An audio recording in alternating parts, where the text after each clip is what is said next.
자, 보세요. 우리가 만일 절대적이고 전능한 그분을 있는 그대로 받아들일 수 없다면 우리가 어느 누구든 있는 그대로 받아들이겠습니까? 그 누구도 그러지 못할 겁니다. 배우자든 친구든 교회 목사든 교회 성도든 직장에서 만나는 사람들이든 직장에서 나를 분노하게 만드는 그 부장님은 하나님께서 나로 하여금 이 세상에서 그분의 영광을 드러내도록 파송받은 곳에서 하나님께서 내 옆에 두신 분입니다. 라고 생각하기에는 너무 끔찍하지 않나요? 네. 그건 사실이에요.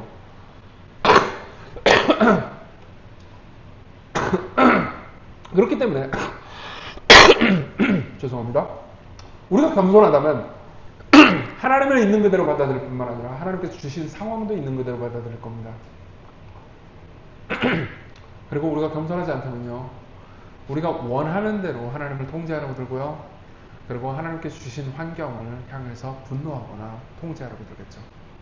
그럼 우리는 아이들도 통제하고 친구들도 통제하고 배우자도 통제하고 그리고 목회자도 통제하고 모든 걸 통제하려고 들 겁니다. 당연히 통제되지 않겠죠. 그리고 우리는 비참해지는 겁니다. 다시 말하면 우리의 통제였고 우리가 신이고 싶은 그 마음, 그것이 이 계명을 어기게 만듭니다. 자, 마지막으로 넘어가죠. 그럼 어떻게 지키나요? 어떻게 지키나요? 우리가 구약 성경만 볼 때 우리는 이 계명이 단순히 형상을 만들지 말라라는 계명으로 끝난다고 생각하기 쉽습니다. 그렇지만 신약으로 넘어가잖아요. 그러면 이 계명의 의미가 훨씬 더 풍성해집니다. 하나님께서는 이렇게 말씀하십니다. 보세요. 너희들은 절대로 형상을 만들면 안 된다. 왜냐하면 형상은 무조건 나를 왜곡시키기 때문이다. 나를 있는 그대로 받아들여라. 이게 구약이에요. 근데 신약으로 넘어가잖아요. 그럼 이런 말씀이 있습니다. 골로새서 1장 15절 들어보십시오. 여기서 그는 예수님이에요. 예수님은 보이지 아니하는 하나님의 형상이시여 모든 피조물보다 먼저 나신 이시니. 자, 형상을 만들지 말라는 진짜 이유가 등장합니다. 어떤 이유죠? 형상을 있다. 너희들은 만들지 말아야 한다. 진짜 형상이 있기 때문이다. 그럼 진짜 형상은 누군가요? 예수 그리스도다. 성부 하나님의 품 안에서 영원토록 기뻐하셨던 바로 그분이 이 땅에 사람이 되셔서 오셨습니다. 그분이야말로 진짜 하나님의 형상이에요. 그러면요, 이 계명을요, 형상을 만들지 말라는 계명을요, 좀 더 깊이 이해하잖아요. 그러면은 진짜 형상을 예배하라가 되는 겁니다. 진짜 형상이요. 예수 그리스도요. 진짜 형상을 생각하잖아요. 그럼 여러분들은요, 이 계명을 즐거이 지킬 수 있습니다. 하나님과 올바른 관계를 맺을 수 있어요. 그뿐 아닙니다. 여러분들이 하나님과 올바른 관계를 맺잖아요. 그럼 다른 사람들을 대할 때도 올바른 관계를 맺는 내가 됩니다. 네. 자, 실습을 해보도록 하죠. 그럼 어떻게 예수 그리스도를 생각하면서 어떻게 진짜 하나님의 형상을 볼 수 있나요? 자, 단계를 알려드릴게요. 첫 번째, 삶의 문제를 찾아보세요. 두 번째, 여러분들이 가지고 있는 그 삶의 문제의 이면에 보면 하나님에 대한 왜곡된 이미지가 있을 겁니다. 그 왜곡된 이미지를 찾는 거예요. 그게 두 번째예요. 그리고 세 번째로는요, 그 왜곡된 이미지의 하나님을 몰아내고 진짜 하나님이신 예수 그리스도를 그 안에 넣으십시오. 다시 한번. 첫째, 삶의 문제를 찾으세요. 두 번째, 왜곡된 이미지를 찾으세요. 세 번째, 진짜 이미지 예수 그리스도를 넣으십시오. 그러면 해결됩니다. 예를 들어보죠. 여러분들이 염려하고 있다 합시다. 맨날 염려해요. 걱정합니다. 이게 여러분들의 문제예요. 자, 첫 번째 문제를 찾았네요. 나는 너무너무 염려됩니다. 나는 떨어질까 염려되고, 그리고 내 주변의 사람들이 나를 괴롭힐까봐 염려되고, 비행기를 탈 때도 비행기가 떨어질까 염려되고, 하여튼 모든 게 삶에 전부 다 염려밖에 없습니다. 그리고 묵상을 하는 겁니다. 나는 왜 이 문제를 가지고 있는 걸까? 내가 도대체 하나님에 대해서 뭘 오해하길래 이 문제를 가지고 있는 걸까? 두 번째로 넘어가는 겁니다. 두 번째로 넘어갈 때 우리는 생각합니다. 나는 하나님께서 나를 향한 선한 계획이 없다고 생각하는구나. 하나님이 무계획이라고 생각하는구나. 하나님은 창세전부터 나를 향해서 계획을 가지고 계시다고 에베소서에서 말하고 있는데 나는 그거에 대해서 완전히 무시하고 있었구나. 네. 나는 그분이 지성이 없는 분이라고 생각했구나 라고 생각하는 거죠. 자, 하나님에 대한 왜곡된 이미지를 발견했죠? 자, 그럼 그 다음 세 번째, 그럼 그 하나님을 치워내는 겁니다. 잘못된 하나님이에요. 그리고 진짜 하나님을 부른 거죠. 예수 그리스도요. 예수 그리스도가 어떤 분이십니까?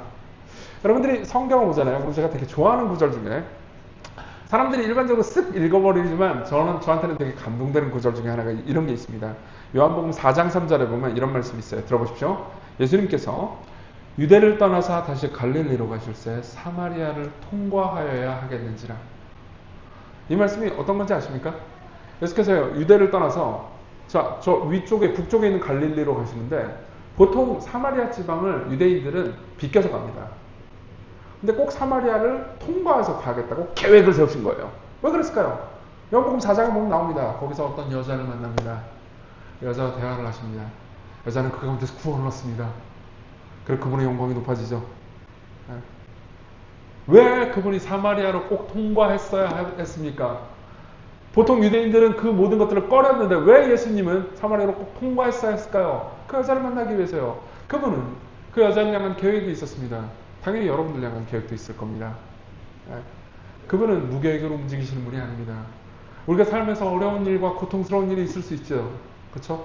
그렇지만 그 어려운 일과 고통스러운 일이 없었다면 결코 일어나지 않았을 좋은 일을 준비하고 계실 겁니다. 요셉이 감옥에 있을 때 와, 내 인생은 망했어. 하나님은 계획이 없어. 라고 말했다면요. 우리는 슬며시 웃음 지을 겁니다. 여러분들은 요셉한테 뭐라고 말할 수 있겠습니까? 아, 요셉아, 네가 그 감옥에 가지 않았으면 절대 술 맡은 관원장을 만날 수 없을 거고, 그 관원장을 만나지 않았으면 너는 결코 바로를 보지 못했을 거고, 그 바로를 만나지 못했으면 너는 결코 총리가 되지 못했을 거야. 라고 말하지 않았을까요? 맞아요. 그분은 거대한 계획을 가지고 계시고, 우리는요, 삶에서 그 계획의 일부를 지나고 있습니다. 우리가 지금 겪고 있는 일은 이야기의 한 장면에 불과해요. 그렇기 때문에 우리는 절망하지 않습니다. 생각해보세요. 최근은 아니죠. 한 몇 년 전입니다. 저는 어떤 남자, 이 이야기만을 마치겠습니다. 어떤 남자분하고 상담을 한 일이 있습니다. 이 사람은 아내 말고 다른 여자와 간음을 했어요. 그 상담 시간은 꽤나 끔찍했습니다. 왜냐하면 제가 되게 너무 화가 났거든요. 어떻게 그런 아내를 배신하고 간음을 할 수 있습니까? 되게 화를 냈었습니다. 그리고 그분은 약간 뻔뻔한 식으로 저한테 대했었어요. 그게 저는 더 화나게 만들었습니다. 대화를 하다가 이제 어쨌든 간에 본인도 잘못했다 뭐 이런저런 얘기하길래 좀 처음에는 대화가 격양되어 있다가 조금 시간이 지나고 나서 대화가 이성적으로 바뀌었습니다. 그러고 나서 이제 질문을 제가 던졌죠. 왜 그런 거예요? 도대체 그런 짓을 왜 한 겁니까? 어떻게 한 겁니까? 라고 물어봤습니다. 근데 이제 그분이 그런 얘기를 하더라고요. 이거 진짜 끔찍한 케이스였어요. 그러니까 자기 집에서, 그러니까 아내하고 같이 사는 집이죠. 그 집에서 그 짓을 한 거예요. 다른 여자를 만나가지고 간음을 한 거죠. 그래서 저는 되게 많이 분노했었고, 근데 그분이 이제 나중에 해준 이야기를 들었을 때 제가 충격을 받았던 장면이 있습니다. 그 내연녀를 자기 집으로 데리고 오는데, 내연녀를 데리고 와가지고 간음을 하려고 하는 그 과정 중에서 집이니까는 아내하고 같이 찍은 사진들이 있을 거 아니에요. 그 사진들을 오기 전에 다 엎어버렸다는 거예요. 안 보이게. 왜요? 당연하죠. 보통 그 사진은 웃는 사진들이죠. 그렇죠? 보통 찡그리고 사진 찍지 않잖아요. 웃고 나를 향해서 사랑스럽게 표현해주는 이미지가 있습니다. 그렇죠? 그런 형상으로 되어 있단 말이에요. 근데 그 형상의 아내를 보면은 이 여자하고 간음을 할 수가 없는 거예요. 그럼 어떻게 되죠? 그 형상을 다 엎어버립니다. 그리고 머릿속으로 상상을 하는 거예요. 아내가 나한테 잔소리하는 상상, 아내가 나한테 당신 죽여버릴 거야 라고 말했던 그런 상상, 분노했던 상상만 계속해서 하는 겁니다. 그럼 생각하게 되죠. 이렇게 못된 아내를 내가 만났기 때문에 내 인생이 불행했던 거야. 그러니까 나는 간음을 해도 합당해. 신앙생활에서 우리가 불순종할 때도 똑같은 일이 일어납니다. 우리는 종종 하나님의 계명이 분명히 이거라는 걸 알면서도 거스릅니다. 왜 주일날 예배를 드리러 오전 예배 했으면 됐지 여기까지 와가지고 우리를 고통스럽게 만들어요? 오늘 설교는 또 왜 이렇게 길어요? 하나님 왜 이렇게 나를 괴롭히나요? 라고 생각할 수도 있고요.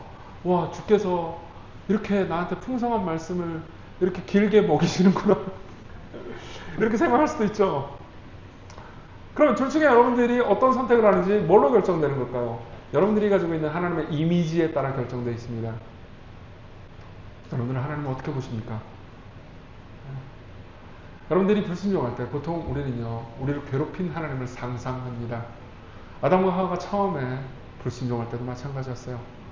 아담과 하와의 머리에는 하나님께서 먹으라고, 마음껏 먹으라고 주신 온갖 좋은 나무의 과실들이 다 흑백으로 보이고요.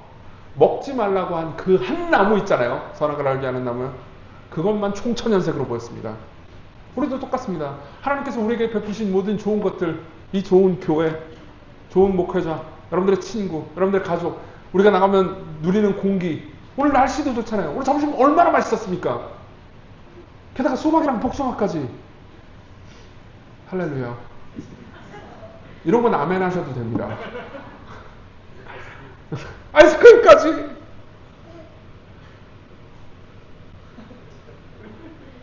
이 모든 것들이 흑백으로 보입니다. 내 삶에서 내가 원하는 대로 되지 않은 것, 내가 가지고 싶었지만 가지지 못했던 것, 그것만 총천연색으로 보이죠. 그때 우리는 머릿속으로 나쁜 하나님을 상상합니다. 아니요, 갈아 끼우십시오. 그건 진짜 하나님이 아닙니다. 진짜 하나님은요, 이런 분입니다. 이 계명을 지키는 자에게 주께서는 1000대까지 복을 주신다고 말합니다. 그쵸? 이 계명을 어기는 자에게는 3, 4대까지 저주를 주신다고 하죠. 그럼 생각해보세요. 이 계명을 지킨 사람이 과연 있었을까요? 없었습니다. 그럼 그 사람은 1000대까지 복을 받았겠죠. 우리가 이 계명을 지키지 않았는데도 불구하고 우리가 복을 받을 수 있는 이유는요, 이 계명을 한 번도 어긴 적이 없는데도 불구하고 하나님께 저주를 받은 분 때문입니다. 그분은 10계명을 어기신 적이 없습니다. 예수님은요. 그러나 마치 계명을 어긴 사람처럼 저주받고 버림받으셨습니다. 그분이 우리가 믿는 하나님의 진짜 형상입니다. 여러분들이 예수 그리스도를 진짜 형상으로 받아들일 때 여러분들은 하나님의 선하심을 다시 확신하게 됩니다. 그리고 그분이 선하시기 때문에 우리에게 하신 명령들을 우리가 다 이해하지 못한다 하더라도 이해하지 못한다는 것을 이해하고 받아들이며 그분을 따를 수 있게 되는 거죠. 그렇게 그분을 따르십시오. 그분이 여러분들을 인도하십니다. 기도하겠습니다. 주께서 주시는, 우리에게 주시는 모든 계명이 선하다는 것을, 우리 주님이 선하시다는 것을 생각하며 다시 한번 확신합니다. 우리는 성경에서 말하는 선하신 하나님을 생각하기보다 종종 우리가 만들어내는 가짜 하나님 때문에 화가 나거나 가짜 하나님 때문에 하나님을 조종하려고 합니다. 그러나 우리에게 그리스도의 영광을 보여주십시오. 그리고 그 영광 안에서 진짜 하나님을 기쁨으로 섬기게 해주십시오. 예수님의 이름으로 기도했습니다. 아멘. 수고하셨습니다.